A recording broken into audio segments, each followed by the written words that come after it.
Hi అండి అందరికీ ఈ వీడియోలో వచ్చేసి ఇంట్లోనే ఈజీగా చేసుకునే పిల్లలు ఎంతో ఇష్టపడే లెమన్ రైస్ చేస్తున్నానండి. సో సరిపడా ఆయిల్ తీసేసుకొని అందులోనే 1/2 టేబుల్ స్పూన్ వరకు జీలకర్ర, 1/2 టేబుల్ స్పూన్ వరకు ఆవాలు యాడ్ చేస్తున్నానండి. అవి రెండు ఆయిల్లో హీట్ అయిన తర్వాత పల్లీలు యాడ్ చేస్తున్నాను. మన పల్లీలు క్వాంటిటీ మనం ఎంతవరకు ఇష్టపడి తింటామో అంతవరకు క్వాంటిటీ వేసుకుంటే సరిపోతుందండి. తర్వాత ఒక స్పూన్ వరకు మినపప్పు యాడ్ చేశాను. అలానే ఒక టేబుల్ స్పూన్ వరకు పచ్చి శనగపప్పు యాడ్ చేశానండి. సో అవన్నీ గ్యాస్ని మీడియం ఫ్లేమ్లో ఉంచేసి అవన్నీ కాస్త ఆయిల్లో దూరగా ఫ్రై అయ్యేలాగా వేపుకుంటే సరిపోతుందండి. కాస్త లైట్గా కలర్ చేంజ్ అయిన తర్వాత అందులోనే పచ్చిమిర్చి యాడ్ చేస్తున్నానండి. మన కారానికి సరిపడా పచ్చిమిర్చి యాడ్ చేస్తున్నాను. మనం ఎంతవరకు కారం తింటామో అంతవరకు పచ్చిమిర్చి యాడ్ చేసుకుంటే సరిపోతుందండి. సో పచ్చిమిర్చి కూడా చూడండి ఆ విధంగా మంచిగా ఆయిల్లో ఫ్రై అయ్యేంత వరకు వేంపేసేయండి. అలా వేంపేసిన తర్వాత అందులోనే కరివేపాకు యాడ్ చేస్తున్నానండి. కరివేపాకు వచ్చేసి ఒక 3 రెమ్మల వరకు తీసేసుకున్నాను. 1/2 టేబుల్ స్పూన్ వరకు పసుపు యాడ్ చేశానండి. పసుపు ఎక్కువ తీసుకోవట్లేదు నేను. పసుపు ఎక్కువగా ఉంటే కొంచెం తినడానికి ఇష్టపడరు ఇంట్లో వాళ్ళు. సో అందుకనేసి లైట్గా పసుపు యాడ్ చేస్తున్నానండి.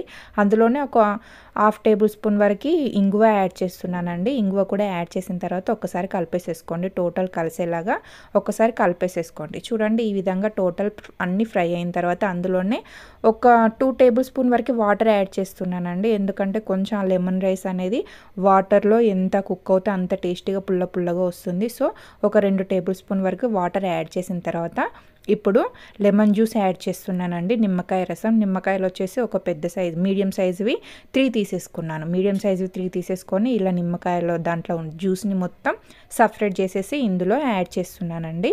ఇలా ఒకదాని తర్వాత ఒకటి యాడ్ చేసిన తర్వాత టోటల్ గ్యాస్ని మీడియం ఫ్లేమ్లో ఉంచేసేయండి. మీడియం ఫ్లేమ్లో ఉంచేసి టోటల్ ఆ నిమ్మరసం లెమన్ జ్యూస్ అంతా మంచిగా మరిగేలాగా ఆయిల్ అనేది పైకి వచ్చేంత వరకు మంచిగా మరగనిచ్చేసేయండి. ఎంత మరిగితే అంత టేస్టీ వస్తుందండి. సో అందుకనేసి వీలైనంత వరకు మరగనిచ్చేసేయండి.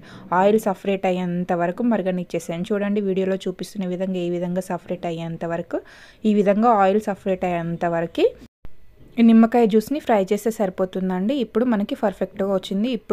ఇప్పుడు మనం మీరు వేడి అన్నమైనా లేకపోతే మీరు మార్నింగ్ వండిన అన్నమైనా ఈవినింగ్ వండిన చల్లార్చిన అన్నమైనా ఏదైనా యాడ్ చేసుకోవచ్చండి. ఇందులో నేను అప్పుడే వండిన రైస్ యాడ్ చేస్తున్నాను కాబట్టి చూడండి కొంచెం క్వాంటిటీ అనేది మెత్తగా వస్తుంది. ఎందుకంటే హీట్ రైసే యాడ్ చేస్తున్నాను నేను అప్పటిదప్పుడే. ఇలా మనకి ఎంత క్వాంటిటీ కావాలో అంత క్వాంటిటీ వరకు యాడ్ చేసిన తర్వాత ఒకసారి కలిపేసేసుకోండి. టోటల్ పచ్చిమిర్చి, కారం, ఆయిల్, మనం వేసుకున్న పప్పు దినుసులు టోటల్ రైస్కి పట్టేలాగా ఒక్కసారి కలిపేసేసుకోండి. చూడండి ఎంత బాగా వచ్చేసిందో.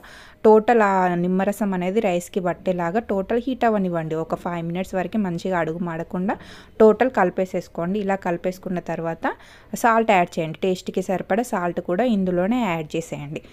టేస్ట్కి సరిపడా సాల్ట్ కూడా యాడ్ చేసిన తర్వాత టోటల్ సాల్ట్ కలిసేలాగా ఒక్కసారి రైస్ని కలిపేసేసుకోండి. చూడండి ఎంత ఈజీగా సింపుల్ ప్రాసెస్లో అయిపోయిందండి. పుల్లగా టేస్టీగా భలే ఉంటుందండి. తింటూ ఉంటే పిల్లలు మాత్రం చాలా బాగా ఇష్టపడతారండి. వీడియోస్ చూస్తున్నారు కానీ సబ్స్క్రైబ్ చేసుకోవట్లేదు. ప్లీజ్ అండి వీడియోస్ కనుక నచ్చినట్లయితే సబ్స్క్రైబ్ చేసుకోండి. Thank you for watching. Videos కనుక నచ్చినట్లయితే చిన్న లైక్ కొట్టండి. ఇంకా కొన్ని వీడియోస్ చేయడానికి ఇంకా కొంచెం సపోర్ట్ చేసినట్టు ఉంటుందండి. Thank you for watching.